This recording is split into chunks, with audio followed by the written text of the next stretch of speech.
एक पंजाबी गीत आज मुझे याद आ गया। गायक का नाम याद नहीं है, शायद पंजाबी भी सही से नहीं बोल पाऊं, मगर गीत कुछ यूं था कि कुड़ा कुड़ी नू नैनता मारे, आजा हुस्न दिए सरकारे, कुड़ी हंस के नीनिया पावे तो समझो मामला गड़बड़ है। हिंदी में इसको यूं समझिए कि लड़का लड़की को आंख मारे और लड़की हंस दे तो समझो मामला गड़बड़ है। बड़ा अच्छा लगता था उन दिनों एक गीत, जितना समझ में आता था। बहरहाल, मामला गड़बड़ है से बात करते हैं। दिल्ली में चल रहा है शीतकालीन सत्र। ठंड कम है लेकिन शीतकालीन सत्र है, क्योंकि दिसंबर में होता है और इसका नाम है शीतकालीन सत्र।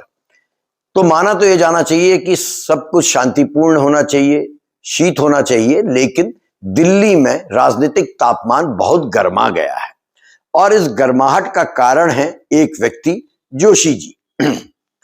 जोशी जी का नाम बहुत कम लोगों ने सुना है। इनका पूरा नाम है हिरेन जोशी।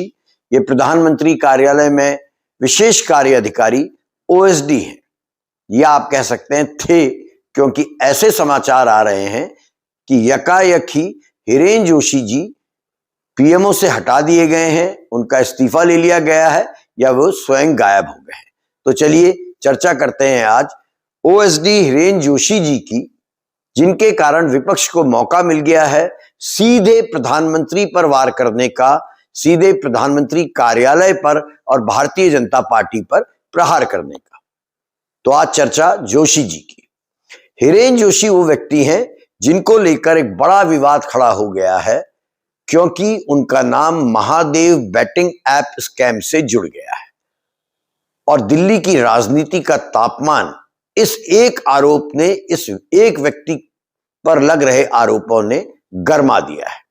कांग्रेस सीधे सीधे प्रधानमंत्री कार्यालय को टारगेट कर रही है और ट्रांसपेरेंसी पर सवाल उठा रही है।